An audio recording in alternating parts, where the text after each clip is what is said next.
시청자 여러분 안녕하십니까? 출발 성공 투자 박민영입니다. 이거래일 사이 뉴욕장은 모두 다 오르며 끝났습니다. 미국과 중국의 정상들 통화 기대감도 높아졌고요. 엔비디아는 시가총액 1위를 다시 기록했습니다. AI와 전체적인 시장에 긍정적인 시선이 형성되고 있고요.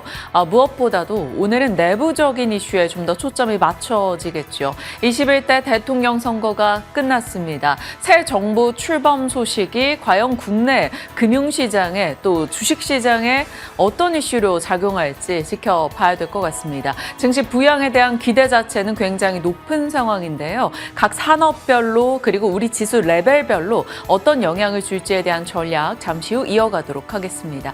자, 주말 사이가 주말이 아니죠. 어제 휴일 사이 뉴욕장 분위기가 어땠는지 살펴보겠습니다. 미국과 중국 정상이 통화를 가질 것이다라는 기대감이 뉴욕 증시 분위기를 이틀째 살려줬습니다. 3대 지수 일제히 상승으로 거래를 마친 오늘이었고요. 특히 S&P 500 지수 0.6%, 기술주 중심으로 매수세가 몰리면서 나스닥 지수가 0.9% 가장 강하게 반등을 했습니다. 사실 장 초반의 분위기까지는 그렇게 좋지는 못했습니다. 경기에 대한 우려감이 부각됐기 때문이었는데 OECD에서 글로벌 성장률 트럼프의 무역 전쟁으로 인해서 하향 조정을 했습니다. 트럼프 관세로 인해서 지금 글로벌 경기가 팬데믹 이래 최악의 상황에 직면해 있다라는 코멘트가 나왔고요. 그러면서 미국의 올해 경제 성장률은 1.6%, 내년은 1.5%로 예상을 하고 있습니다. 경기에 대한 우려감이 조금 있었지만 이후에 오전장 시장의 분위기가 이렇게 반전된 데에는 졸지 구인이직 보고서가 발표된 덕분이었습니다. 구인 건수가 739만 건으로 예상을 크게 웃돌았고요. 퇴사율 그리고 이 해고율의 경우에는 아주 낮은 수준을 유지했습니다. 이제 시장의 시선은 이번 주 금요일 현지 시간에 발표될 5월 고용보고서로 쏠리게 됩니다. 과연 취업자 수와 실업률도 이 안정적이고 탄탄한 고용시장을 방증해 줄 수 있을 것인가 확인을 해보셔야겠습니다. 그런가 하면 오늘 백악관 측에서는 이 무역교역국에 4일인 내일까지 최상의 협상안을 제시할 것을 서한을 통해서 전했다라는 소식을 전했습니다. 아마도 모든 교역국이라고 했으니까 한국에도 그 서한이 왔을 것으로 추정이 되고 있는 상황이고요. 이제 90일 관세 유예 기간이 7월이면 끝이 나기 때문에 그 전에 협상을 끝내는 것이 중요하겠습니다. 간밤 트럼프 대통령이 철강 관세 인상 행정명령에 서명할 것이다라는 백악관 측의 소식이 있었다는 점 역시도 체크를 해드리고요. 그렇다면 히트맵을 열어서 전체적으로 종목별 분위기가 어땠는지도 확인해 보시죠. 역시 말씀드린 대로 오늘은 기술주, 특히나 반도체주들이 미국 증시의 강세를 견인했습니다.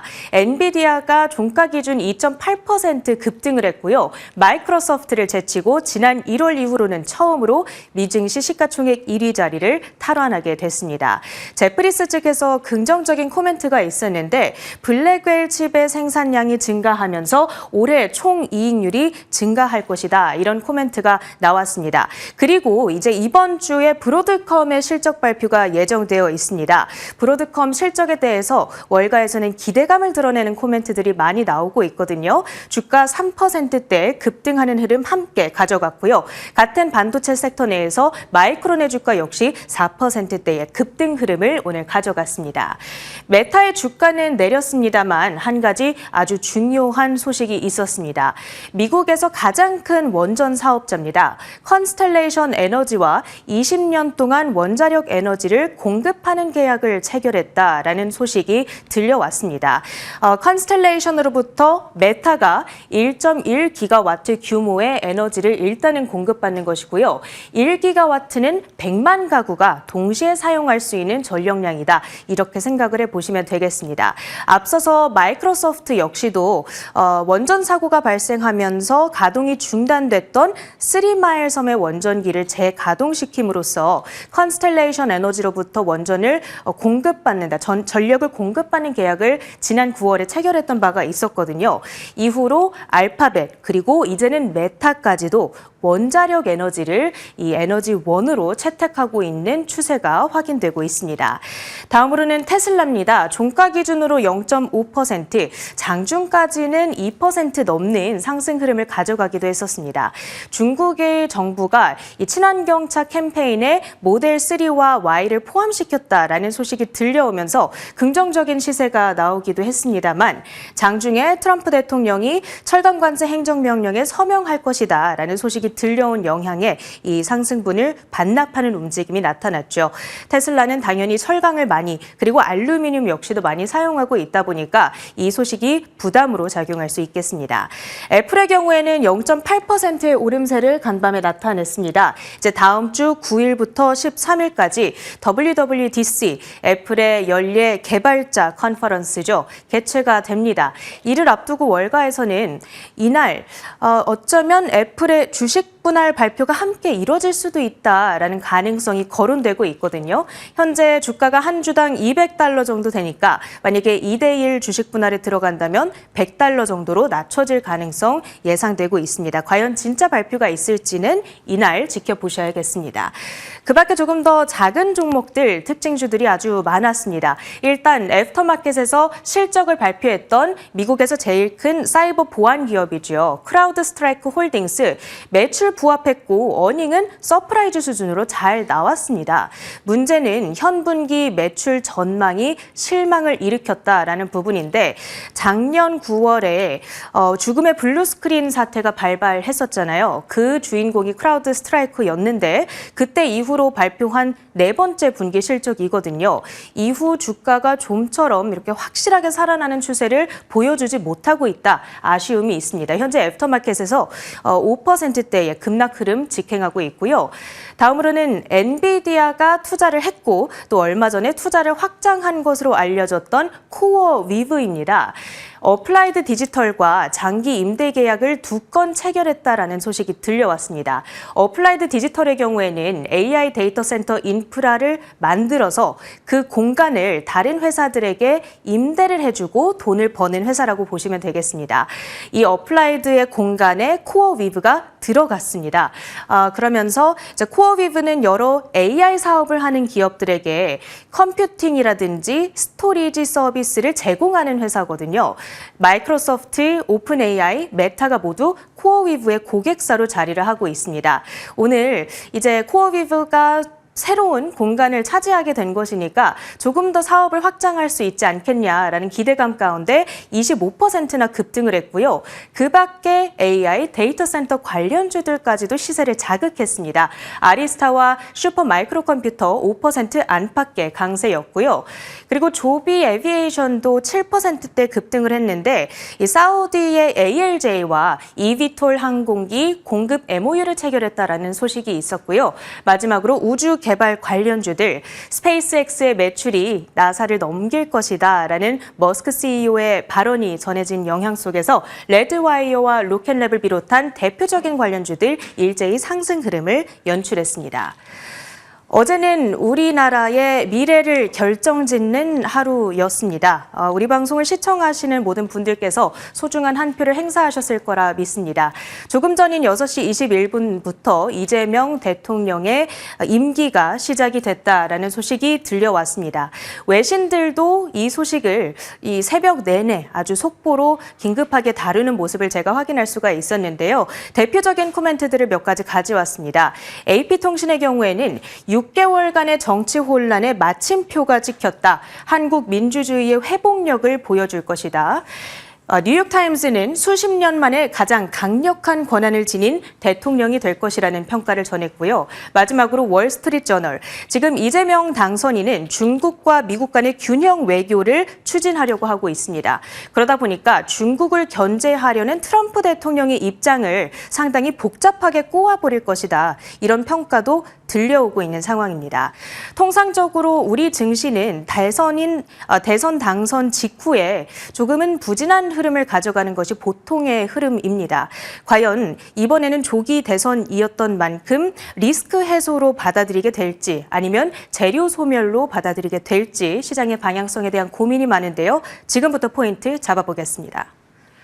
그 대선 결과를 하루 앞섰던 이 지난 월요일장은 양지수 모두 다 오르며 끝났습니다. 어찌 보면 지수의 상승폭이 그리 크지 않았다라고 느낄 수도 있으나 주변 아시아 증시의 흐름과 비교했을 때는 한국이 유달리 좋았던 것을 확인할 수가 있습니다. 일본, 대만, 홍콩 대비 코스피, 코스닥은 이날 약하게 출발해서 그래도 상승으로 되돌리는 흐름이 나타났죠. 자, 분명 무역 갈등 재점화 우려가 대두되면서 아시아 증시가 부진했던 가운데 한국장이 선전했던 것은 한국의 수출 데이터 혹은 대선을 앞둔 기대감 등이 영향을 주지 않았을까 싶습니다. 다만 대선 전에 급등했던 섹터, 특히나 금융주를 중심으로 차익 실현 매도 물량은 꽤 나왔는데요. 배당소득세 개편 관련해서 공약이 조금 후퇴하고 있다라는 보도 등이 전달이 됐습니다. 특히 최근 4월부터 꽤 많이 올랐었던 증권, 은행, 금융 지주사들 중심으로 낙폭을 좀 키워나가는 모습이 좋지 못한 섹터 흐름으로 대표 특징 섹터로 꼽혔죠. 그리고 트럼프 행정부가 철강, 알루미늄에 대한 관세를 예고하면서 이날 철강주도 내려갔습니다. 조금 좋지 않았던 이슈 측면인 거고요. 그러면 어느 쪽에서 지수 방어를 해줬는가를 들여다봐야겠죠. 말씀드린 대로 반도체 수출이 전체적인 무역 수출이 좀 유축되고 있는 가운데서도 반도체는 호조였다라는 점에서 삼성전자, SK하이닉스 등이 좀 버텨준 것이 긍정적이었습니다. 그리고 금융주 단이 최근에 한 달 반 사이 굉장히 강력한 시장에 관심을 받으며 수급이 집중됐었는데 이쪽에서 빠져나온 수급이 기존의 원전, 방산 등으로 흘러갔다라는 분석 등도 전달이 됐었죠. 그래서 원전, 방산 종목들의 강세도 괜찮았습니다.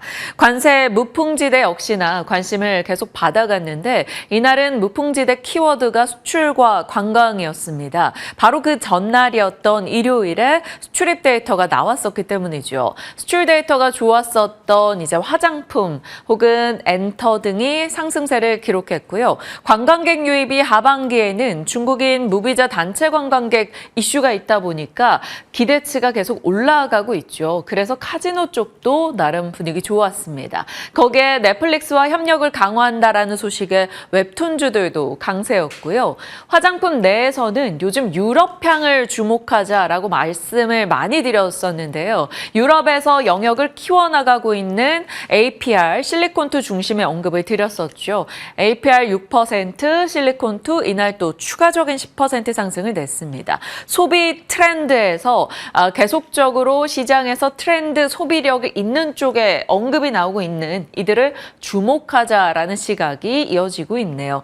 대선이 임박하면서 테마주들 역시나 일부 강세를 기록했습니다. 특히 톤이 굉장히 강해졌었던 지역화폐 관련주들의 급등도 눈에 띄었죠. 유라클 상한가였고요. 웹캐시 21%, 코나이, 쿠콘, 갤럭시아, 머니트리 등의 종목들 상승이었습니다. 오늘 시장에선 이들의 더 추가적인 시세를 줄 것인가 아니면 일단은 세론으로 재료 소멸 작용을 할 것인가는 지켜봐야겠습니다. 자, 그리고 나서 우리가 휴장이었던 사이 들려왔던 뉴스로 넘겨보겠습니다. 우리가 쉬는 사이에 있었던 이슈들 하나씩 살펴볼까요? 일단 미국과 중국의 정상이 통화를 할 것이다 라는 기대감이 높아졌습니다. 금요일 혹은 그보다 더 앞서 진행될 수 있다는 시각이 있죠. 그로 인해서 도이체방크에서는 미국의 관세 이슈에서 이제 한 발 좀 물러날 거다. 양보할 수 있다. 그로 인한 지수 상승이 추가적으로 기대된다라는 언급이 있었고요. 일단 뉴욕장은 미중 갈등 완화에 대한 기대 속에 상승 마감을 보였습니다. 고용 데이터도 괜찮아서 경기 우려도 조금 줄여갈 수가 있었죠. 그리고 엔비디아가 시가총액 1위를 다시금 되찾았습니다. 제프리스에서 블랙웰 효과로 인해서 매출 총이익률이 올라갈 것이다 라는 언급 이후 추가적인 시세를 냈고요. 메타가 컨스텔레이션과 같이 계약을 맺은 것을 봤을 때 얼마나 AI 데이터 센터 쪽에 많은 전력이 필요하겠는가를 한 번 더 확인받은 거죠. 그래서 AI 쪽에 대한 수요를 확인받은 걸로 시장은 해석했습니다. 그래서 엔비디아를 비롯해서 AI 진영의 종목들 주가 상승이 나쁘지 않았죠. 다만 소화해야 되는 것은 있습니다. OECD에서 미국도 그렇고 한국에 대해서도 성장률 전망을 낮춰 잡고 있다라는 것이죠. 이것이 국내에 또 어떻게 영향을 줄지는 일단 지켜봐야 될 것 같습니다. 그 외 섹터로 본다면 방산 쪽이 분위기가 나쁘지 않았는데요. 트럼프 진영에서 최대 속도로 무기를 비축하고 있다라는 코멘트가 있었고요. 폴란드 대선에서 나브로츠키가 당선이 됐습니다. 한국 무기 도입에 조금 적극적인 성향을 띠고 있다는 평가이죠. 그리고 나토 동부 14개 국가에서 우크라이나 나토 가입을 지지했습니다. 이 이슈가 또 러시아를 자극해서 지정학적 불안을 더 키울 수 있다라는 시각이 있고요. 우크라이나는 드론으로 러시아를 공격했다라는 소식이 추가됐죠. 그 영향은 아니겠지만 일단 드론 관련주들이 미국 내에서 강하게 올라가기도 했습니다. Unusual Machines나 레드캣 홀딩스의 상승폭이 꽤나 컸었죠. 국내 방산 그리고 드론 쪽에 트럼프 행정부의 드론에 대한 중국 규제 관련한 행정명령도 임박하고 있기 때문에 좀 더 국내 드론주 에이럭스 등의 추가적인 시세로 연결될지는 지켜보셔야 될 것 같습니다.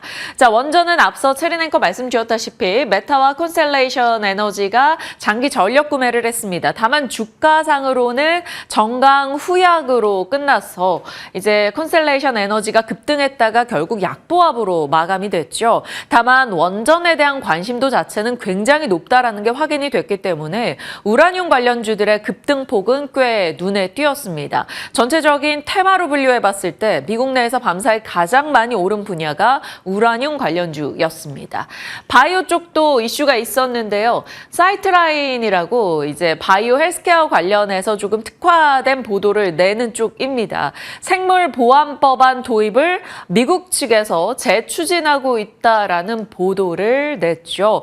자, 생물보안법 이슈가 다시 한번 대두된다면 월요일에 분위기 괜찮았었던 제약 바이오 진영에 힘을 실어줄 수 있을지 봐야겠죠. 생보법이라고 한다면 삼바나, 셀트리온, 바이넥스, ST팜 등을 일단 앞단에 두고 보기는 합니다. 우리가 쉬는 사이에 있었던 이슈들이고요. 원전에 대한 얘기가 일단은 계속 들려오고 있죠. 영국 가디언지에서도 다수국이 핵 에너지에 개방하고 있다. 탈원전을 폐기하는 붐이 다시금 일어나고 있는 걸 확인할 수 있고 그 중심엔 또 미국이 있습니다. 미국은 탈원전을 했던 적도 거의 없었고요. 원전 IRA 예외 조항 이슈 이후 원전 확대 행정명령, 패권 다툼 속에 원전의 중요성이 미국을 중심으로 대두되고 있죠. 자, 원전에 대한 이제 트라우마가 있을 일본에서도 이바라키현에서 차세대 원전 시범로를 유치하는 걸 추진하고 있다라는 소식. 그리고 대만은 최근에 전달드린 뉴스죠. 젠슨 왕이 대만에 원전이 필요하다라는 언급도 있었고 곧 있으면 원전 재가동을 주제로 한 국민투표가 시행될 예정입니다. 탈원전에서 벗어나서 다시 원전에 집중하자라는 것이 그 주제인데 그만큼 원전에 대한 필요성에 대한 공감대는 형성이 돼 있다라는 것이죠. 거기다 빅테크가 앞서 메타 이슈처럼 계속적으로 원자력에 대한 니즈를 드러내고 있습니다. 그래서 한국의 원전주들 가열차게 올라왔었죠.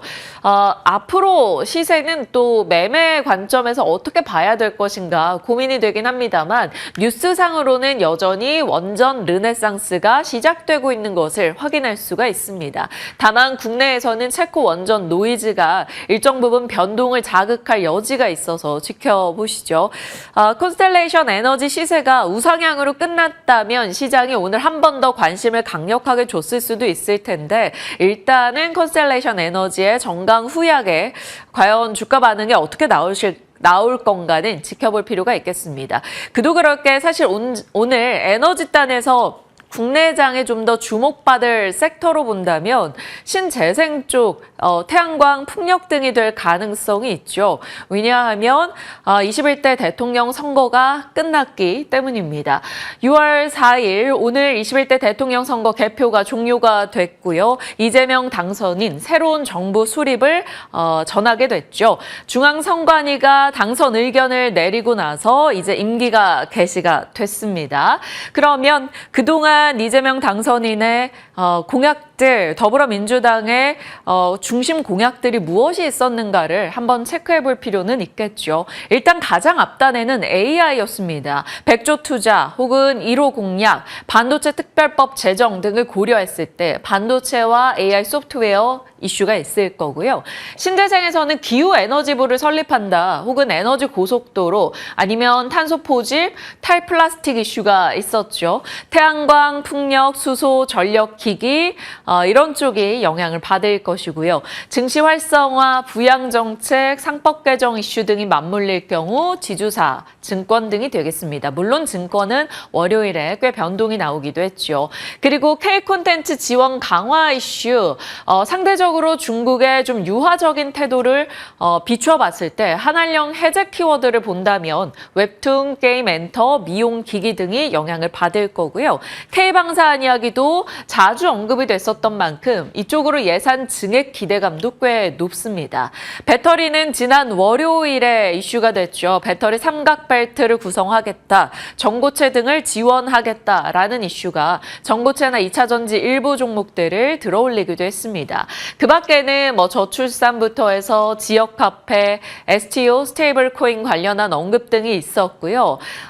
이들 섹터 전반에 대해서 사실 이미 시장에서는 그 관심을 받았고 꽤 많이 올라온 바가 있습니다. 변동성이 확대되는 가능성도 열어둬야겠죠. 급등으로 가든 아니면 세론으로 하락으로 가든 아니면 조정 시 매수로 정책으로 정말 확정되어 이어질 섹터가 어디인가 이 부분에 대한 고민은 이제 우리에게 남겨진 숙제가 될 겁니다. 지켜보면서 시장의 이슈를 파악해 볼 필요가 있을 거고요. 정책 테마 참고용으로 이제 급하게 정리를 해봤습니다. 단기 트레이딩 관점이든 혹은 시장이 또 세론이 나올 경우 어떤 대응을 할까에 대한 고민이 필요할 텐데요. 명확하게 테마와 조금 길게 끌고 갈 수 있는 기업들을 분류해서 보시는 게 필요할 것이고요. 그냥 시장에서 시세 변동이 나오게 된다면 이런 쪽의 종목이었지라는 것을 좀 쉽게 찾아보시라고 가볍게 정리를 해봤습니다. 시세에 대한 시장의 답은 어떨지 지켜보시죠. 자, 그리고 이제 개별적인 모멘텀을 안고 있는 기업들 또 어떤 소식들이 추가됐는가 열어보시죠. 알테오젠입니다. 지난 금요일에 6% 상승 흐름을 기록했는데 그 이후에 추가된 이슈입니다. 미국 특허청이 머크가 제기했던 특허 무효 심판 심리 개시를 결정했다라는 소식인데요. 심리 개시를 결정하는 경우 보통 특허 무효 확률이 70% 이상이라는 결과치가 있습니다. 그렇기 때문에 아무래도 머크 쪽에 훨씬 더 유리한 내용으로 시장은 받아들였고요. 할로자임의 특허가 무효로 진행될 가능성이 높아졌습니다. 결국 그 과정에서 할로자임이 보정 합의 포기를 시도할 가능성이 높고 이 이슈로 인해서 그동안 계약을 주저했던 파트너가 추가 계약을 할 수 있다라는 시각이 하나증권에서 제시가 됐습니다. 알테오젠 목표가 44만 원을 제시했는데요. 기관 수급은 최근에 비교적 나아졌었고 지난 거래일에 외국인 수급이 굉장히 강하게 들어오면서 일단 6%의 상승을 기록했습니다. 30만 원 초반대 묶여 있었던 알테오젠의 주가가 나아질 수 있을지 봐야겠죠. 작년에는 214%의 상승을 기록했던 알테오젠, 올해는 이 지속적으로 주가가 변동을 겪으면서 30만 원 초반을 못 벗어났었습니다. 13% 상승에 그쳤었는데요. 지난 6%의 상승이 의미가 있는 것인지 지켜볼 필요가 있겠죠. 일단 키투르다 SC 출시 일정의 지연 리스크가 해소됐다라는 시각이 꽤 많이 나오고 있습니다. 그러면 알테오젠의 추가 기술 수출 역시나 기대할 수 있을지 지켜봐야겠죠. 오늘 시간 허락한다면 제약 바이오 다시 한번 알보리팹의 시절이 열릴 수 있을 것인가, 알테오젠의 이 이슈 중심으로 전략 챙겨보도록 하겠습니다. 개별 이슈로서 알테오젠 살펴봤고요. 이제 박앵커의 연결고리 오늘은으로 넘어가 보도록 하겠습니다. 오늘 시장 요약 한번 해보시죠. 시장은 중립 이상으로 살펴볼 수가 있을 겁니다. 미국장이 일단 중립 이상이기도 했고요. 미중 정상의 통화에 대한 기대감도 남겨져 있기 때문이죠. 그리고 국내장으로 봤을 때도 새 정부의 임기 시작, 부양에 대한 기대, 불확실성 완화에 초점이 맞춰질 수 있겠죠. 앞서 체린 앵커도 전달 주셨습니다만 외신에서도 정치적인 혼란에 마침표를 찍었다. 그러니까 불확실성의 완화에 초점을 맞춘다면 조금 더 외국인 수급에 우호적인 결과를 도출할 수 있지 않을까 지켜볼 필요가 있을 겁니다. 그리고 이제 새로운 행정부가 출범하게 되면서 미국 등과 본격적인 협상에 들어가지 않겠는가, 이 기대를 열어놔야겠죠. 알래스카가 보호구역 해제됐다라는 소식과 함께 한국과 일본에 대한 투자 압박 또한 가해질 텐데 이 이슈도 일단은 한켠에 두고 추적할 필요가 있어 보입니다. 반도체요. 엔비디아가 시총 1위를 다시 한번 탈환했고요. 메타의 계약으로 또 TSMC의 주총 서한 등으로 인해서 AI가 여전히 굳건하다라는 것을 확인받을 수가 있었고요. 그런 가운데 레거시 반도체 가격이 계속적으로 올라가고 있습니다. 반도체 가격의 상승 또한 또 수출 효조와 맞물려서 섹터에 힘을 실어줄 수 있을지 봐야겠죠. 섹터에 대한 외국인의 시선이 중요해 보입니다. 그 외로 봤을 때는 관전 포인트, 대통령의 공약 관련해서 연결되는 업종들이 세론이냐 아니냐, 그에 따른 시장의 반응 오늘 중요할 것이고요. 오늘 치고 나가는 섹터가 정책 기대감이 가장 앞단에 있구나라는 것을 확인받을 수는 있을 겁니다. 유럽의 방산 이슈 있죠. 유럽장이 혼조를 기록해도 방산주는 계속해서 강세를 기록하며 신고가를 기록하는 그 흐름이 이어지고 있고요. 러시아 우크라이나 관계 불편은 국지전으로 계속 이어지고 있습니다. 방산에서 확장해 본다면 추가된 뉴스, 한국항공우주가 필리핀 국방부와 FA50 12대 공급 계약을 체결했다라는 소식이 있죠. 계약금 1조 정도 규모라고 합니다. 이런 방산의 개별적 모멘텀까지 추가되고 있는 만큼 지켜봐야 되고요. 이 생물보안법 이슈가 바이오 진영에 힘 실어줄지 여부 체크하시죠. 알테오젠과 함께 GI 이노베이션 역시나 기술 수출 기대감, 글로벌 제약사와의 논의 중이다, 이런 소식 등이 들려오는 만큼 개별 종목들 잘 체크해 보시죠. 이재명 당선인 이제 새 정부에서는 중소형 종목들의 강세가 도드라질 것이다라는 증권가 의견들이 많은 만큼 개별 뉴스 좀 더 민감하게 보실 필요가 있겠습니다. 자, 이번 주 새 행정부가 출범이 됐죠. 오늘 한국의 1분기 경제 성장률 등 발표가 될 것이고요. 그리고 금요일은 또 한국의 현충일이기 때문에 휴장이 있습니다. 그래서 오늘 내일 또 이를 염두에 둔 아마 매매가 있을 텐데 같이 고민하면서 잠시 후 전략 챙겨가도록 하겠습니다. 자, 섹터로 가보죠. 미나이크 오늘 철강 섹터 잡아주신다고요? 네, 그렇습니다. 이제 새로운 정부가 출범을 한 만큼 가장 급하게 해결해야 하는 문제 중에 하나가 이 철강주와 관련이 되어 있다라는 코멘트가 나오고 있는 만큼 철강주에 대해서 업데이트를 해드릴까 하는데요. 제가 마지막에 철강 섹터에 대해서 브리핑을 해드릴 때는 지금 업황 자체가 개선되는 흐름을 나타내고 있다라는 점을 강조해드린 바 있습니다. 하지만 미국에서 다시 한번 관세 이슈가 불거지면서 업데이트를 해야겠다라는 생각이 들었는데요. 먼저 살펴보겠습니다. 트럼프가 현재 미국에서 타코라는 별명을 얻고 있다고 합니다. 먹는 타코는 아니고요. 이 Trump always chickens out이라는 말에 약자를 다 따서 타코라고 불리는 건데 항상 말을 하고 뒷공무니를 뺀다라는 의미를 갖추고 있습니다. 이를 의식한 것인지 지금 트럼프는 철강과 관련해서 25% 관세를 50%까지 늘리겠다라는 점을 예고를 했는데요. 6월 4일부터 현재 시간 기준 4일부터 인상을 시행할 것이다라는 발언을 꺼내든 바 있습니다. 그리고 그 이후에 트루스 소셜을 통해서 철강뿐만 아니라 알루미늄 관세도 50%로 인상을 할 것이고 미국 철강 산업을 더욱더 탄탄하게 할 것이다 라고 올리면서 지금 철강 업계는 긴장을 한 상황입니다. 이러한 이슈가 불거지면서 지난 월요일 시장에서 우리나라 철강주들의 주가가 많이 빠지는 양상을 나타냈는데요. 세아제강이 이 중에서는 가장 많이 빠지면서 10%대의 약세를 기록했었고 세아베스틸지주라든지 현대제철, 포스코홀딩스도 일제히 2%대의 하락세, KG스틸과 TCC스틸, 동국제강도 모두 다 1%에서 6%대까지 낙폭을 확대하는 모습을 기록했습니다. 그리고 애프터마켓에서도 연속적인 약세 흐름을 보여줬고요. 그 안에서 지금 트럼프가 말한 이 관세 정책과 관련해서 어떠한 점들을 봐야 할지 살펴볼 텐데 일단 우리나라가 미국에 어느 정도로 철강 수출 의존도를 갖추고 있는지를 살펴보셔야 될 것 같습니다. 일단 모건 스탠리는 미국의 전체 알루미늄 수요의 한 80% 이상이 수입에 의존을 하고 있다라고 말을 했는데 국가별 대미 철강 수출액을 살펴보시면 한국이 9%로 한 4위 정도 하고 있었고요. 물론 캐나다를 향한 의존도가 가장 높기는 하지만 한국도 5순위 안에 들어와 있기 때문에 그 타격을 무시 못한다는 평가 나오고 있습니다.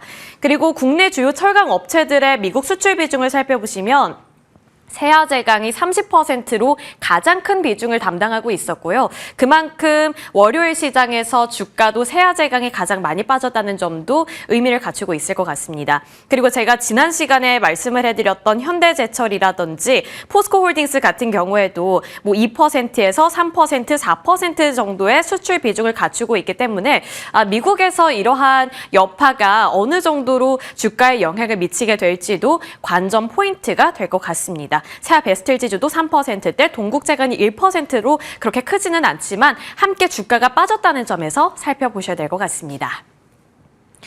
자, 그리고 미국에서 이러한 이슈가 불거졌는데 여기서 더 중요한 것은 유럽을 보셔야 될 것 같습니다. 지금 미국이 우리나라뿐만 아니라 전체적으로 철강 관세를 25%에서 50%대까지 확대를 하겠다고 밝힌 상황인데 여기서 지금 유럽이 반발에 나섰는데요. 지금 EU 집행위원회는 유럽으로 수입되는 철강 제품에 대한 무관세 쿼터 축소를 검토 중이다. 그리고 미국의 이런 조치에 대해서 만약에 상호 수용 가능한 해결책을 도달해내지 못한다면 보복 관세 및 추가 조치를 14일에 발효할 것이다 라고 지금 맞불 작전을 발표한 상황입니다. 그리고 필요하다면 14일 이전에 발효할 수도 있다라고 예고한 상황이기 때문에 우리나라 기업들 입장에서는 지금 엎친 데 덮친 격이 되는 상황인 거죠. 지난 4월에 유럽은 이미 무관세 수입 쿼터를 한 차례 축소한 바 있습니다. 그리고 우리나라 기업들이 거기에 직격탄을 맞은 바 있는데요.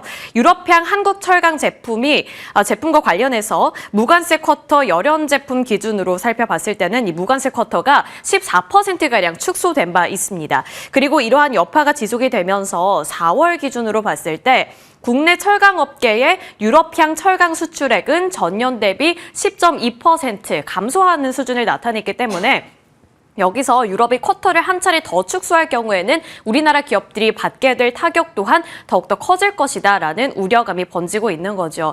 그리고 우리나라가 왜 유럽의 영향권에서 벗어나지 못하느냐를 살펴본다면 지금 우리나라의 이 철강 제 수출량 같은 경우에는 총 합쳤을 때 2,835만 톤을 수출을 하고 있는데 그중에서 유럽 쪽으로 가는 수출량이 가장 많습니다.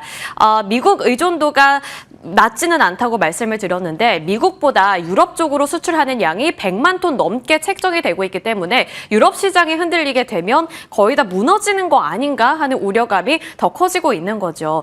철강업계 관계자들의 말을 살펴보면요. 유럽의 무역 장벽 확대는 현재 자동차 업계 수요로 늘어나고 있던 한국 철강 수출에 찬물을 끼얹는 격이다. 안 그래도 중국의 저가 공세로 힘들었는데 미국 시장도 잃고 유럽 시장도 잃는 그러한 상황이 나타나고 있다. 그렇기 때문에 새로운 정부가 출범한다면 말싸움을 정말 잘해야 될 것 같다라면서 뭔가 좀 도움이 필요하다라는 점을 강력하게 어필하기도 했습니다. 이렇게 전반적으로 봤을 때 우려감이 더욱더 커지고 있는 상황인데요. 지금 여기서 그래도 허점은 남아 있습니다. 먼저 시티그룹의 분석을 살펴보시면 트럼프의 철강, 알루미늄 관세 인상은 미국 내 두 제품 모두 다 충분한 생산 능력이 없기 때문에 결국에 가격 인상으로 이어질 것이다 라고 봤고요. 이 원자재 시장 분석 업체인 CRU 같은 경우에 3개월 후에도 지속될 정책이라고 생각하지 않는다. 3개월은 고사하고 3주 후도 불확실하다라면서 이렇게 좀 관세에 대한 강력한 조치가 빠르게 좀 불씨가 꺼질 수도 있을 것 같다라는 점도 어필을 하기는 했습니다. 이 정도로 높은 관세는 미국 제조업체들에게도 막대한 영향을 미칠 것으로 보이기 때문에 그대로 유지하기는 어려울 것이다. 좀 지켜보자라면서 희망적인 코멘트를 내놓기도 했습니다. 단 여기까지는 이제 미국 기업들의 분석이었고 우리나라에서는 어떠한 시각을 내비추고 있는지가 가장 중요하겠죠. 딱 이렇게 제목으로 정리를 해볼 수 있을 것 같습니다. 트럼프의 거친 관세와 불안한 눈빛 그리고 그거를 지켜볼 수밖에 없는 철강 업계. 메리츠 증권에서는 이 철강 관세에 대해서 최근에 다시 한번 업데이트된 보고서를 발행을 했는데요. 언제까지 갈 것인가에 대한 내용을 주로 담고 있었습니다. 트럼프의 철강 관세 정책 이 불확실성 같은 경우에는 보호무역 강화 방향으로 지금 방향을 더 단단하게 틀고 있는 것 같다라는 것이 골자였는데요. 지난 일기 시절 2018년과 비교했을 때 현재는 이러한 강력한 관세 조치가 더 오랫동안 지속이 될 가능성이 높아 보인다고 본 겁니다. 따라서 철강 관련 정책의 본질을 면밀하게 살펴볼 필요가 있다라는 내용으로 정리를 해볼 수가 있었는데요. 2018년 같은 경우에는 트럼프의 일기 후반부였기 때문에 재선을 앞두고 트럼프의 입장에서도 미국의 경기 부양 그리고 소비자 물가 안정이 굉장히 중요했던 시점이었습니다. 따라서 물가 부담 완화를 하기 위해서 철강, 알루미늄 관세를 완화할 수밖에 없었는데 현재 같은 경우에는 2기 초반부이기 때문에 지금 이렇게 뭐 경기 부양이라든지 소비자 물가 안정에서 결과를 나타내는 것이 예전만큼 중요하지 않다라는 점을 주목하고 있는 겁니다. 따라서 철강 관련 정책의 본질을 면밀하게 살펴봐야 되는데 이게 만약에 통상과 관련된 정책을 진짜 강화하려는 목적이 아니라 정치적인 의도가 들어있는 것이라면 2018년 때보다 이러한 강력한 관세 조치가 더 오랫동안 유지가 될 수 있다는 거였습니다. 따라서 이 부분도 잘 살펴보셔야 될 것 같습니다. 자, 환경이 어쨌든 이렇게 녹록지 않은 상황 속에서 그나마 탈출구 전략을 마련해낼 수 있는 기업들은 어떤 쪽일까요? 그 기준을 세 가지로 이렇게 좀 정리를 해볼 수가 있었는데요. 수익 다각화 등 대응책을 마련하고 있는 기업들, 그리고 특히나 인도 시장을 주요 대안책으로 삼고 있는 기업들, 또 미국의 현지 생산 거점을 둔 기업들을 위주로 살펴보면 좋을 것 같다라는 증권가의 코멘트 나오고 있습니다. 그리고 기업별로 살펴보신다면 대표적으로 포스코홀딩스라든지 현대제철이 있었는데요. 포스코 같은 경우에는 인도의 JSW 스틸과 함께 합작을 하고 있고 합작을 해서 일관 제철소 프로젝트를 추진 중에 있기 때문에 인도 시장을 공략하기에 유리한 기업이다라는 평가 받고 있습니다. 그리고 포스코와 현대제철은 함께 손을 잡고서 미국 루이지애나주에 약 58억 달러의 일관 제철소를 함께 건설하고 있다는 점도 메리트로 부각이 되고 있고요. 현대제철 같은 경우에도 이제 인도 푸네 지역에 신규 스틸 서비스 센터 건설에 나섰기 때문에 마찬가지로 인도 시장에 조금 더 진출하기 유리한 입지에 있다라는 점 보실 수 있을 것 같습니다. 그리고 미국의 현지 전기로 건설 계획을 갖고 있기 때문에 강판 위주로 포트폴리오를 구성을 해서 해서 수익성 차별화 전략을 택하고 있다는 점도 장기적으로 좀 눈여겨보셔야 할 만한 포인트가 되겠습니다. 동국제강은 그렇게 파급 효과가 세지는 않을 것 같은데 그래도 인도 쪽에 지금 코일센터를 가동하고 있고 인도 시장 공략을 하겠다라고 밝힌 상황이기 때문에요. 지금 어느 정도 메리트를 갖고 있다는 점에서만 동국제강 살펴보시면 좋을 것 같습니다. 그리고 이렇게 우리나라 철강 기업들, 주요 기업들은 사실 미국 수출 익스포저가 앞서서 살펴봤다시피 5% 미만으로 책정이 되고 있기 때문에 직접적인 타격이 크지는 않을 것이라는 어느 정도 긍정적인 코멘트도 나오고 있습니다만 전체적인 업황 자체가 아직까지는 녹록치 않기 때문에 이러한 부분들 잘 저울질을 해보셔야 될 것 같습니다. 자, 중국이라는 큰 산을 어느 정도 넘은 줄 알았는데 다시 한번 미국의 관세라는 허들을 만난 철강주들입니다. 여기서 리스크를 조금 더 크게 보고 비중 축소를 해야 될지 아니면 업황이 개선될 것이다 라는 점에 베팅을 하고 눌림목이 나왔을 때 비중 확대를 해야 할지 이 부분 저희와 함께 전략 세워보시길 바라겠습니다.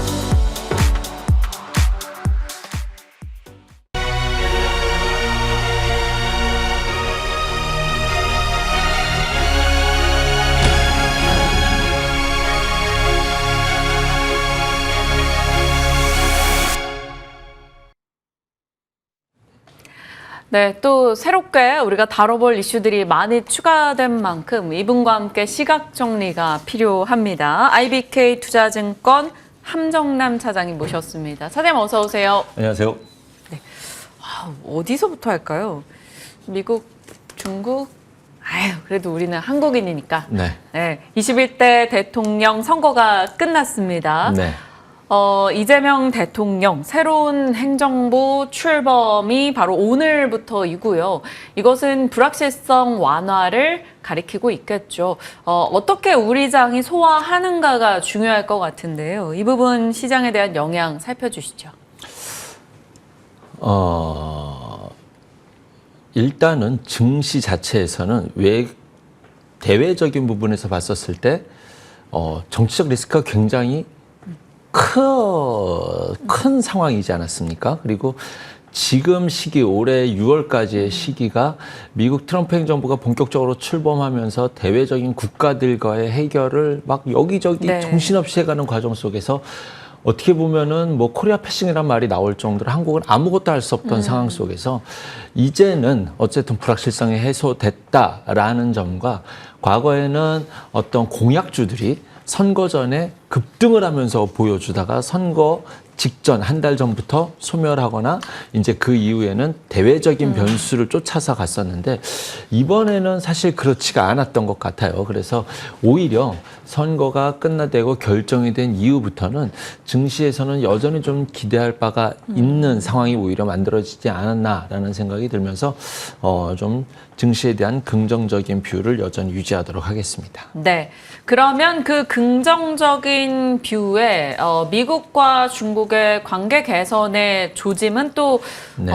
더 얹어줄 수 있는 호재가 될 수 있을까요? 뭔가 불편해졌다가 통화한댔다가 네. 라는 이슈가 뭐 사실 반복되고는 있습니다만 이거랑 철강 쪽의 관세 부과 행정명령 소식 그리고 협상을 하게 된다면 알래스카 관련해서 저희가 뭘 봐야 되는지 어느 네. 쪽으로 영향을 주게 될지 지켜보죠. 바로 직전 시간에서 이제 철강 관련돼서 좀 긴 시간 동안 설명을 해주셨던 것 같습니다. 일단 미중 간의 관계를 좀 살펴보면 서로가 불편해하죠. 너네가 약속을 깼다라고 하면서 여기가 싸움이 시작점이 될지 아니면 이제 유예했던 부분은 계속 유예가 될지에 대한 이제 조금 예민한 상황일 텐데요.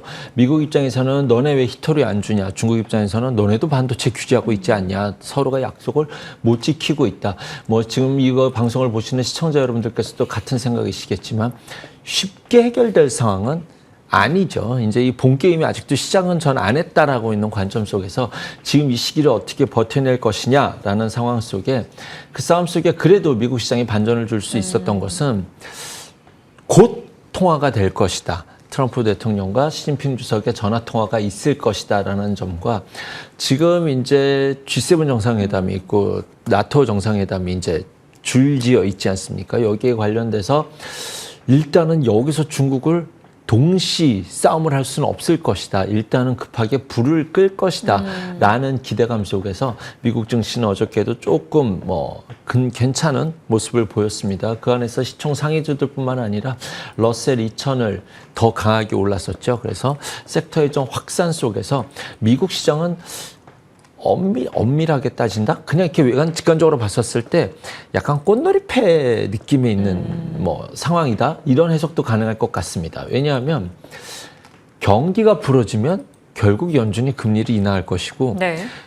금리 인하를 못할 정도로 경기가 멀쩡하다면 지금 매크로 지표들이 멀쩡하게 나오고 있죠. PC 물가 지표가 낮게 나오고 있죠. 그럼 트럼프 입장에서는 컵바 내 말 맞잖아. 경기는 아직 망가지지 않았는데 물가는 낮아지고 있으니 금리를 인하해야 된다라니까 라는 말에 힘이 실릴 수 있을 만한 상황이잖아요. 그러니 매크로가 멀쩡하다면 주가가 빠질 이유가 없고 주가가 빠질 정도로 매크로가 부러진다면 결국은 금리 인하를 자극시킬 수 있을 테니 라는 해석과 기대감 속에서 미국 시장이 잘 안 빠지고 있다라는 점. 그러면 그 이후에 이제 본격적인 방향을 잡을 것은 아무래도 금리 인하를 하게 될 시작점이 되지 않을까. 저는 조심스럽게 올해 적어도 한 번은 할 것이라는 생각을 가지고 있는데 네. 그 과정 속에서 어떤 증시 흐름이 만들어질지 모르겠습니다만 제가 말씀드린 것처럼 장이 빠지는 게 쉬워요, 오히려. 한번 빠지면 그때 이제 좀 저가 매수로서 들어가 쉬운데 주식시장이 언제 쉽게 가든가요? 굉장히 어렵게 늘 움직이고 우리의 예상은 늘 번번이 빗나가기 마련이기에 시장이 잘 빠지지 않는 이유는 그런 이유로 해석될 수 있을 것 같습니다. 그래서 지금은 대외 변수가 굉장히 많은 시장 속에서 미중간은 단기적으로는 전화통화를 해결될 것 같다.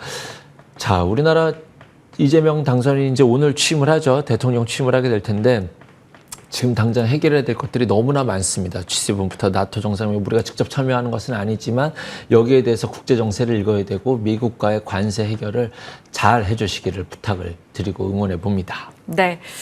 자, 그러면 이제 앞으로 시장은 정말 주식시장 참여자들 중심으로 생각을 해봤을 때 저희는 어떤 섹터에 투자를 해야 될 건가에 대한 고민이 필요할 것 같아요. 사실 그동안 공약으로 대선 이후 2, 3주 내 상법 개정안 통과 이슈가 있었고 4사조 의무 소각법안 시행 이런 이슈가 있었기 때문에 그와 맞춰서 하나를 봐야 되고 아니면 기후에너지부 아니면 AI 반도체 어느 쪽을 앞단에 세워야 될지 그리고 세론에 대한 가능성도 제기가 되니까요. 그러면 그걸 어떻게 활용해야 될지. 세론이라고 하기엔 그렇게 지금 이 이슈로 올라온 것은 없다라고 봅니다. 특히 인공지능 같은 분야는 이제 양당이 공통된 공약이었기 때문에 어느 한쪽이 세론이다 이렇게 말할 수 있는 위치도 아니라 생각이 들고 그런 산업은 아니라고 생각이 듭니다. 하나씩 한번 짚어볼까요? 네. 일단은 김문수 후보까지 포함해서 함께 공통된 공약이 뭐가 있었냐면 일자리 확대하겠다. 당연한 이야기죠. 인공지능, 저출산 해결, 밸류업, 행정수도 이전, 증권형 토큰 이러한 이슈들이 있었는데 이제는 이재명 후보가 당선이 됐고 대통령 취임을 앞두고 있는 과정 속에서 이재명 시대가 개막이 될 것입니다. 네. 이것과 관련된 섹터를 일단은 가장 먼저 쉽게 상징적으로 떠오르는 것은 친환경이 되지 않을까라는 생각이 드네요. 이재명 당선인의 공약에는 뭐가 있었냐면 서해안의 해상풍력 중심의 에너지 고속도로를 구축하겠다라는 이야기가 있었고 신재생 에너지 중심으로 하되 원전은 일부를 섞어서 함께 가도록 하겠다. 2040년까지는 석탄 화력 발전은 이제 모조리 폐쇄를 하고 그 자리를 신재생으로 대체를 하겠다라는 다양한 이야기들이 있었고요. 알리백 전용 산단을 조성하겠다. 농가에는 태양광 설치를 지원하고 온실가스 감축하겠다라는 등 신재생, 친환경과 관련된 다양한 다양한 그림으로서 정부 방안을 만들어내고 있었습니다. 이것과 관련돼서 우리도 태양광 풍력이 좋았었다가 미국에서 IRA법 수정안해가지고 이것 때문에 AMPC 주던 거 안 줄 거야 라는 얘기가 나오면서 주가가 좋을 뻔했다가 바로 조정을 네. 주었었죠. 이 조정을 줄 때 조정이 생각보다 크니 관심을 좀 가져볼 만한 위치일 것 같다. 왜냐하면 하원에서 통과됐지만 상원에서는 좀 내용이 신재생 부분에 대해서는 이치전지에 대해서 그것에 보조금을 주는 것은 축소가 될 가능성이 있어 보이지만 태양광 풍력과 관련돼서는 태양광은 실제로 트럼프 대통령이 드라이브를 걸고 있는 산업이기도 하지 않습니까? 그것과 관련돼서는 일부 좀 수정이 필요하다라는 이야기들이 곳곳에서 나오고 있기 때문에 조정은 매수 기회로 볼 수 있다라는 것을 전제로 말했을 때 CS윈드는 뭐 다 올라왔죠. HD 현재 에너지 솔루션도 직전 고점까지 다 올라와 있는 상태입니다. 네. 여기에 이제 우리나라의 자체 매력이 좀 발산되고 부각할 수 있는 시점이 만들어지지 않았나라는 생각이 듭니다. 풍력으로서는 CS윈드 베어링 보셔야 될 것 같고요. 그때 후발주자로 태웅 보시라고 했는데 태웅이 좀 늦게 움직이지만 자기의 매력과 두각을 나타내고 있지 않나라는 생각이 듭니다. SK 오션 플랜트까지 보시면 될 것 같고요. 태양광 에너지 HD현대 에너지 솔루션 SDN 하나 솔루션입니다. 속도는 느린데 이 자리에서 봐야 된다라고 생각하는 것이 수소에너지인데 지금 조금 서서히 움직이고 있다라는 생각이 듭니다. 네. 바닥을 좀 다져가고 있는 모습 속에 있는 것이 S에너지, 범만퓨얼셀, 삼성 ENA인데요. 삼성 ENA 같은 경우는 딱 저항선에 부딪히고 있어서 뭐 지금 적극적인 매수보다는 이것을 돌파하는 그림이 어떻게 나오는지를 관심을 갖고 지켜볼 수 있을 만한 자리이라는 점, 22,000원이 강한 저항선입니다. 그걸 돌파한다면 충분히 의미 있는 랠리가 보여질 수 있다는 생각이 드는데 네. S에너지, 범한퓨얼셀 둘 다 충분히 눈여겨볼 수 있는 종목들 위치에 있다고 생각이 듭니다. 여기에 온실가스 감축 얘기까지 있으니 탄소 배출권 관련된 주들도 함께 보셔야겠죠. 에코아이, 캠트로스, 그린케미칼 그리고 에어레인까지 눈여겨볼 수 있을 만한 종목이다. 일단은 민주당 행정부 여기 이재명 행정부에서 가장 쉽게 먼저 떠오르는 것이 신재생이고 두 번째는 좀 강력하게 얘기한 것이 콘텐츠 네. 쪽입니다. K 콘텐츠 수출 50조 시대를 만들겠다. 여기에 플러스 알파로 들어가는 것이 지금 웹툰 산업. 그렇죠. 웹툰 산업의 한류 성장. 실제로 이 얘기가 처음 났을 땐 그렇게 뜨겁게 움직이지는 않았었거든요.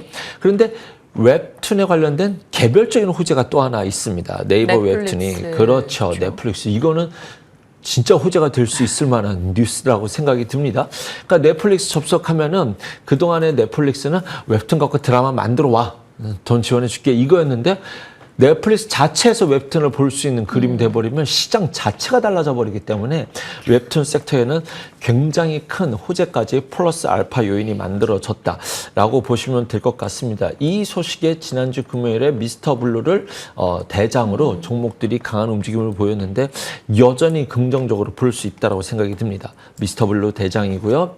핑거스토리, 와이랩, 뭐 DNC 미디어, 수성 웹툰이라는 종목까지도 와이랩은 큰 음봉을 만들었는데 저런 음봉이 만들어질 때 매집봉일 수 있다는 걸 전제로 어디서 하락 브레이크가 걸리는지 사실 뭐 단봉이 뜬 이후에 종목이 돌아갈 때 매우 대응하기가 굉장히 쉬운데 어떤 그림을 그려갈지 지켜볼 수 있으라 생각이 들고요. 콘텐츠도 눈여겨볼 수 있겠다 생각이 듭니다. 하지만 콘텐츠 자체는 저한테는 좀 네. 앞단에 있는 섹터는 아닌데 일단은 함께 눈여겨보자라고 한다면 스튜디오 드래곤, 스튜디오 미르, 뭐 대원 미디어 정도가 될 수 있겠다라고 생각이 듭니다. 네. 세 번째로 계속 이어서 가보도록 하겠습니다. 증권형 토큰도 양쪽에 모두가 다 지지했었죠. 이재명이 후보 당시에 이재명 당선자께서 후보 당시에 얘기했던 것이 가상자산 산업 육성하겠다라는 것 쪽에서 실물자산 기반의 STO에 대한 허용 발행을 허용하겠다라는 것을 공식적으로 검토하겠다는 이야기가 있었죠. 이것과 관련돼서는 충분히 좀 빠르게 현실적으로 들어올 수 있다. 왜냐하면 지속적으로 얘기가 나왔었고 실제로 양당에서 공통된 공약이었기 때문에 앞으로 속도를 진행해내는데 좀 충분히 가속도를 밟을 수 있을 만한 그리고 글로벌 시황적 상황과 국내적 상황이 맞물리고 있는 것이 증권형 토큰 관련된 것이 아닐까 생각이 듭니다. 여기에 플러스 알파하면 뭐 지역 화폐까지도 함께 볼 수 있겠죠. 네. 일단 토큰주들도 이것과 관련된 종목들도 지난주 금요일에 의미 있는 캔들이 등장했다라고 생각이 드는데 실제로 지금 이 공약과 관련된 종목들이 다 비슷해요. 이렇게 계속 기간 조정을 주다가 금요일에 딱 움직이기 시작한 종목들이 굉장히 많습니다. 그래서 이제 충분히 눈여겨볼 수 있겠다 생각하는 종목들이 지금 화면에도 나가고 있습니다. 서울 옥션, 핑거, 갤럭시아 머니터리가 뭐 대표적인 종목이고 ITIG, 캔버스엔이라는 종목들이 있는데요. 다 같이 역시 눈여겨볼 수 있을 것이다 라고 생각이 듭니다. 금요일이 이제 월요일 말씀하시는 거죠. 아, 월요일. 저도 오프닝부터 약간 오늘이 월요일인 것처럼 이제 약간 혼란의 오프닝을 전달하기도 했는데 요일이 조금 헷갈리긴 합니다. 자, 월요일. 네. 자, 월요일에 또 반응을 보였던 것 중에 하나가 이제 배터리 삼각벨트 이슈, 전고체 이슈 뭐 이게 또 그 당시에 이제 이재명 후보자 입장에서 공약 언급이 있었고 네. 관련한 종목들의 주가가 움직였단 말이죠. 이쪽도 많이 빠져 있었던 데다 이런 뉴스 추가면 기대할 수 있을까요? 현재 시점에서 기대감이 썩 높지 않은 에너지가 높지 않고 실제로 이 종목에 가기 위해선 굉장히 큰 종목들이 움직여야 되는데 오팡에 대한 아직은 2차 전지와 관련돼서는 조금 하지만 이 전고체 관련돼서는 우리나라가 뾰족하게 앞단을 내세워서 달려가야 될 길이라고 생각이 듭니다. 이것과 관련돼서 전고체와 관련돼서는 화재 위협이 낮을 뿐만 아니라 사용 시간을 늘릴 수 있는 차세대 에너지 기술로서 적극적으로 돕겠다라는 노골적인 언급이 있었죠. 이것뿐만이 아니라 실질적으로 이제 배터리와 관련돼서는 뭐 충청, 영남, 호남을 삼각벨트로 만들어서 국가적인 차원에서 지원하겠다라는 이야기가 있었는데 2차 전지 전반적인 것에 대해서는 아직은 수급적으로서 조금 안타깝고 수급이 들어왔을 때 반응도 조금 아쉬운 점이 있다라는 점은 조금 좀 무거울 수밖에 없는 행보를 전제로 보되 그 안에서 빠르게 움직일 수 있다고 한다면 우선순위는 ESS, 그 다음에 뾰족함은 전고체일 텐데 실제로 로봇이라는 것이 로봇의 강점은 휴머노이드 로봇이 사람을 대체할 수 있다는 부분은 가장 앞단에 있는 것은 방산이고 두 번째는 산업용 제조에서 사람은 8시간 일하고 6시간을 쉬어야 되지만 로봇은 충전만 시켜주면 24시간도 일할 수 있게 되는 구조지 않습니까? 그 로봇이 실질적으로 활용될 수 있을 때 가장 효율성이 높은 것이 전고체예요. 발열뿐만 아니라 사용시간 기준에서도 가장 효율성이 높을 수 있기 때문에 그런 부분과 관점에서 전고체는 가야 될 방향이 맞는데 실질적으로 주가는 아직은 그렇게 움직이고 있는 것 같지는 않습니다. 하지만 이거 관련돼서도 언급이 있었고 실질적으로 가야 될 방향이라는 관점에서 봤었을 때 삼성 SDI가 이제 앞단에서 대장에 있을 것이다라고 보여지고 있고요. CIS, 첨보, PNT라는 종목들과 아까 한농화성도 보여지네요. 한농화성을 제가 여기다 보내드린 자료는 뺐는데 한농화성까지 포함해서 이것과 관련돼서 과연 움직일 수 있는지 한번 눈여겨봐야 될 것이다 라고 말씀드리겠습니다. 네. 그리고 하나 이제 더 확인을 해봐야 되는 것은 사실 가장 강력하게 이번 대선 기간 동안에 언급이 됐었던 것 중에 하나가 바로 AI였습니다. 뭐 사실 세계적인 글로벌 경쟁력 챙겨가기 과정에서 AI를 뺄 수가 없는 거고요. 이게 하드웨어냐, 소프트웨어냐, 말들이 많지만 사실 전방위적으로 함께 투자가 돼야 되는 거잖아요. 맞습니다. 함께 투자가 돼야 될 것이고 실제로 이재명 당선인께서 후보 시절에 더 강하게 드라이브 공약을 걸었었고 저 또한 이 부분에 대해서만큼은 굉장히 우리 정부가 도와줘야 되는 산업이라고 저는 생각을 해요. 지금 한국의 어떤 삼성전자가 약간 주춤하고 있지 않습니까? 여기서 정부가 지원을 해가지고 한국의 인공지능은 지금 골든타임에 딱 들어가 있는 시기다. 여기서 정부가 확실하게 도와서 글로벌이 미국과 중국이 선도하는 그 자리에서 우리가 그 정도의 역할을 할 수는 없다 하더라도 최대한 쫓아가는 그림이 나와야 한국이 반도체를 팔아먹을 때 글로벌 시장에서 수출할 때 거기에다 의미를 부여할 수 있다라는 생각이 들거든요. 그래서 정부가 적극적으로 지원해줘야 된다라는 거. 월요일날 인공지능에 대해서 말씀드렸을 때는 팔란티어가 방향을 잡았다라는 점에서 눈여겨봐야 할 것이다. 오랫동안 쉬었다라고 말씀드렸는데 월요일 날 좋은 주가 흐름이 나타났죠. 이제 이것과 더불어서 이것이 시작점이 되어서 이제는 정부가 좀 앞다투어 나서줬으면 하는 바람입니다. 실질적으로 100조 원 규모의 민관 합동 AI 투자 펀드를 조성하겠다는 것이 이재명 당선인의 공약이기도 했었습니다. 이것과 관련돼서 대통령실에는 인공지능 정책 수서를 신설하겠다, AI 정책 컨트롤 타워를 구축하겠다라고 해서 정부가 일단은 관공이 먼저 앞장서서 인공지능과 관련된 프로그램 활성화를 만들고 자금이 쥐어지는 그림이 만들어진다라고 한다면 이제 여기에 관련돼서는 이후에 반도체 제조에 대한 후원이 자연스럽게 좀 그림이 만들어지지 않을까라는 생각이 드네요. 월요일에 말씀드렸던 종목이 지금 나가네요. 한컴과 비아메트릭스. 그다음에 뭐 아티스트 컴퍼니는 이제 오징어 게임에 해서 이렇게 한번 묻어가려고 했는데 안 돼요. 그렇게 묻어가면 안 돼. 그냥 인공지능을 인공지능으로만 봤어야 되는데 월요일날 요거 한번 같이 묻어가 볼게 했다가 강한 음봉이 나와버렸네요.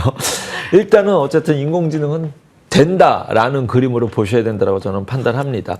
플러스 알파로 좀 종목을 확산시켜 본다라고 한다면 솔트룩스, 코난 테크놀로지, 이스트소프트 그리고 마음 AI도 빼놓을 수 없겠죠. 이 종목들이 월요일에 어떤 이제는 나도 갈래. 그래서 지금 월요일에 움직이는 종목들을 보면 좀 기다렸었던 응충되었었던 에너지들이 조금 중소형주 어떤 산업군 섹터군에 오랫동안 기다렸던 종목들이 이제는 갈 수 있어. 어쨌든 이러한 것들에 대해서 혼선과 리스크, 어떤 불확실성의 리스크는 해소됐어. 라는 부분에 의미를 부여할 수 있는 캔들에 등장하는 섹터들이 상당히 다양하고 많은 종목들에서 좀 이렇게 발견이 돼서 좀 의미 있는 출발이다. 라고 생각해 볼 수 있는 종목들이 상당히 많다라고 말씀드리도록 하겠습니다. 네. AI 공약 관련해서 확장되는 스토리를 얘기를 해주셨고요. 관련해서 언급 주셨던 지난 월요일의 종목들까지도 한 번 더 체크해 주셨네요. 자, 저희 이제 그 외 섹터로 봤을 때 방산 내에서 약간 드론 쪽을 살펴보려고 해요. 러시아, 우크라이나의 이슈 속에서 드론의 활약은 계속 전달이 되고 있고 또 이제 트럼프 행정부에서 중국 드론 규제 관련한 행정명령 곧 나온다라는 이슈도 있습니다. 에이럭스, 네온테크 이런 종목들 떠오른 제이시언 이런 쪽이죠. 좀 관심 들 법할까요? 실제로 굉장히 큰 호재가 나왔는데 시장에서는 뜨뜻미지근한 반응인 것 같아요. 중국 이제 글로벌 1등 드론 회사가 중국의 DJI라고 하는 회사가 이제 글로벌 1등이에요. 그런데 실제로 여기에 대해서 미국이 이거 보안과 관련돼서 얘네 수입 금지 규제 하겠다. 이거 정확하게 검사할까? 검사하면 무조건 규제 나올 겁니다. 이거는. 왜냐하면 10년 전에 드론주들이 한번 크게 강하게 움직였던 적이 있거든요. 그때는 장난감이었어요. 아이들이 갖고 노는 장난감 수준입니다. 해가지고 뭉 날아다니고 와 이거 재밌다 하면서 실질적으로 산업에서 사람이 갈 수 없는 영역에 대해서 드론이 갔었을 때 얼마나 큰 활용도를 보여줄 수 있는지 정도였다고 한다면 지금의 드론은 그런 의미가 아니라 방산입니다. 네. 방산의 핵심적인 역할을 하고 실질적으로 산업에서도 굉장히 중요하죠. 특히 뭐 산불이 난다든가 뭐 아이를 잊어버렸다든가 이런 데서도 관공의하는 산업 분야에서는 드론이 다가야 되는데 이것이 미국이 규제할 수밖에 없는 것이 드론이라는 것은 핵심이 카메라 기술이거든요. 드론에 카메라가 장착된다는 것이 굉장히 중요한 거라서 미국 입장에서는 중국산 드론을 쓰는 것은 배제할 수밖에 없는 상황일 것이고 실제로 이번에 우크라이나 국지전에서는 뭐 하면서 맨날 패트리어트 미사일 쏘고 막 이러지 않았잖아요. 현무 쏘고 이런 전쟁이 아니라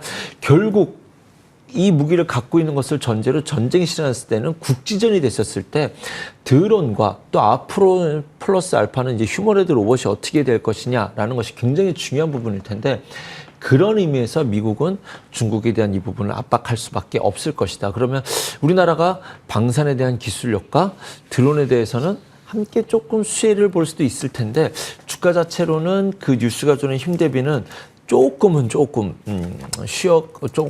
기대에는 못 미치는 주가 흐름이었지만 뭐 여전히 눈여겨볼 수 있을 섹터가 될 것 같습니다. 아직은 막 뜨겁게 나타나지 않았지만 이 자리에서 눈여겨본다면 역시 ALX겠죠. ALX는 확실하게 지금 북미 시장을 타겟으로 한 드론 비즈니스가 전개되고 있는 기업이기 때문에 그러면 에이럭스지라는 부분은 충분히 눈여겨봐야 될 것이라고 생각이 듭니다. 직접 수혜가 가장 클 것으로 예상이 되고요. 네. 또 이제 산업용 군사용 드론이라고 한다면 네온테크 또한 눈여겨봐야겠죠. 일단은 이 두 종목을 압축시켜서 눈여겨보겠다라고 말씀드리겠습니다. 미국의 중국 견제 과정 속에서 드론의 키워드 저희 하나 뽑아봤고요. 또 하나 봐야 되는 건 미국이 생물보안법을 다시 도입하는 걸 추진하고 있다. 뭐 이런 보도가 나왔습니다. 그래서 생보법, 바이오, 물론 생보법 바이오에서는 뭐 삼바나 셀트, 뭐 에스티판, 바이넥스가 앞단이겠지만 지금 알테오젠 이슈가 또 저희가 쉬는 사이에 부각이 됐단 말이죠. 그래서 머크, 알테오젠 우호적인 흐름이 나올 것으로 예상이 되는데 어떻게 판단하시는지? 네, 바이오가 이제 쉴 만큼 쉬었던 종목들은 다시 조금, 그러니까 월요일 이슈가 그거 있어요. 쉴 만큼 쉬었던 것들이 조금 이제 반전을 주는 이러한 그림들이 나타났었는데, 일단은 지금 이 전선을 다양화시키잖아요. 그런데 중국이 노골적으로 반도체를 이야기했거든요. 미국에다가. 그러면 여기서 미국도 지금 젠슨항도 중국에다가 이렇게 규제를 하는 것이 우리도 힘들다라고 했었을 때 조금 낮은 단계의 반도체는 허용을 해주는 그림으로 그려지게 된다고 한다면 다양한 전략 카드를 계속 넓히는 과정 속에 있는 것이 드론의 규제고, 또 하나는 이 생보법과 관련된 이야기도 계속 나올 수밖에 없지 않을까라는 생각이 듭니다. 지금 이것이 다시 생물보안법 재추진, 지난번에서는 중국과 관련돼서 내용이 빠져 있었는데 이제 다시 이야기를 하겠다라는 이야기가 나오고 있죠.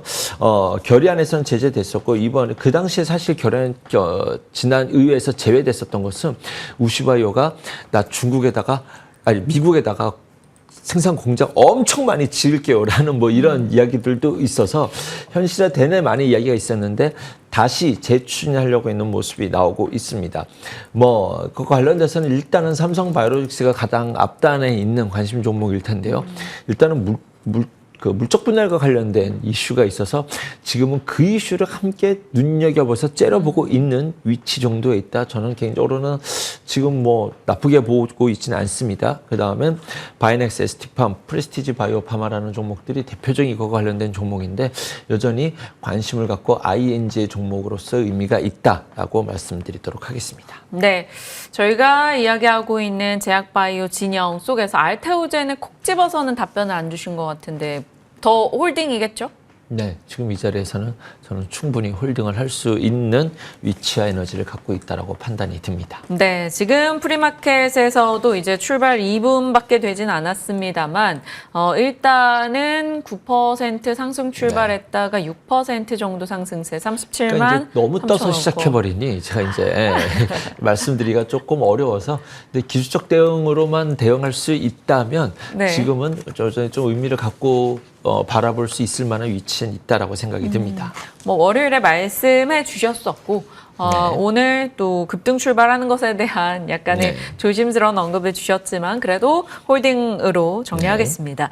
자, 얘기 안 해주신 산업이 하나 있어요. 안 해주셨다기보다는 아껴주셨다고 볼 수 있겠죠. 저는 항상 로봇의 끝판왕은 방산이다. 뭐 이런 얘기 많이 해주셨고, 로봇이 돌아가려면 전고체 등의 배터리 모멘텀이 또 있을 것이다. 라는 것 등. 결국 이게 로봇이 앞으로 첨단 산업의 거의 집약체라는 것을 확인할 수 있는 대목인데 이 부분을 오늘 눈여겨보신다고요? 인공지능과 함께 더불어갈 때 우리나라가 또 하나의 이제 정부 정책 드라이브 걸 수 있는 이재명 당선인의 기대감이 될 수 있는 섹터 중에 하나가 될 수 있다라고 생각이 드는데, 우리나라 반도체 잘 만들고 지금 보시면 방산, 조선 이게 제조거든요. 원전도. 그래서 우리나라가 못하는 걸 잘하려고 하지 말고 인공지능 소프트웨어 챗GPT를 한국에서 만든다라고 글로벌 점유율을 미국 챗GPT를 뺏어올 수 있을까요? 그건 아니겠죠. 근데 우리나라가 이것을 접목시켜서 정말로 잘할 수 있는 것이 있다고 한다면 저는 다양한 분야에서 쓸 수 있는 로봇 기술력을 우리나라가 좀 드라이브를 걸어서 진짜로 잘할 수 있는 반도체 플러스 제조업의 강국으로서 있는 효율성을 극대화시키는 그림을 만들어 나간다라고 한다면 더 집중해야 될 것이 로봇이지 않을까라는 생각이 들고, 아까 말씀드렸던 실제로 드론을 말씀드렸었지만 드론보다 솔직히 앞서 있는 것은 로봇이겠죠. 꼭 정부의 정책이 아니더라도 이 산업은 커져갈 커져갈 수밖에 없을 텐데 이제 인공지능과 함께 더불어서 함께 바라볼 수 있는 산업이 이제 로봇이 될 수 있을 것이다. 로봇 또한 쉬었어요. 인공지능 쉴 때 같이 맞아요. 쉬었다가 월요일에 인공지능 올라갈 때 함께 조금 움직이는 모습이 보였거든요. 탄력도는 인공지능이 조금 더 강한 모습에 있습니다만 여전히 이 자리에서 함께 눈여겨볼 수 있는 섹터라고 생각이 듭니다. 멈출 수 없는 섹터죠. 방산이 얼마나 중요한데요. 여기다 지금 우리나라뿐만이 아니라 K 휴머노이드 로봇뿐만이 아니라 미국에서도 지금 일론 머스크가 이제 거기서 밤새면서 지금 회사에서 이제 거기서 잠자면서 일한다고 하잖아요. 그러면 이제 드라이버를 걸 건 아마 휴머노이드 로봇 쪽이 되지 않을까라는 생각이 듭니다. 월요일 날 눈여겨서 움직인 것은 유일 로보틱스가 있고 네. 실질적으로 지금 앞서서 달려가고 있는 종목은 로보티즈라는 종목이 있고 제가 말씀드렸었던 가장 앞단에 두고 있는 종목은 그때 물어보셨잖아요. 뭘 앞단에 두고 계세요 했었을 때 하이제나레입니다 라고 말씀을 드렸었습니다. SPG, 레인보우 로보틱스까지도 충분히 눈여겨볼 수 있는 섹터와 위치에 있다라고 생각이 들고요. 특히 이제 정책 수혜 기대감으로 이재명 당선인과 관련된 종목으로서는 이제 유진 로봇이라는 종목도 함께 테마로 이제 움직였었다라는 부분도 눈여겨 보십시오라고 말씀드리도록 하겠습니다. 네. 안 그래도 또 단독 뉴스긴 합니다만 현대차 그룹이 휴머노이드 국제표준 만들어 상용화 속도 낸다. 이런 로봇 뉴스도 아침에 추가되고 있기도 하고 월요일에 이제 로봇 관련한 뉴스가 많이 나왔다라는 점을 브리핑 전달해드리기도 했었는데요. 시세적으로 함 차장님이 진짜 주목하고 계시니까 저희도 같이 쫓아가면서 꾸준하게 AS에 나가도록 하겠습니다. 시장 전반의 방향 설정 오늘 함정남 차장님과 자세히 풀어봤습니다. 말씀 고맙습니다. 감사합니다.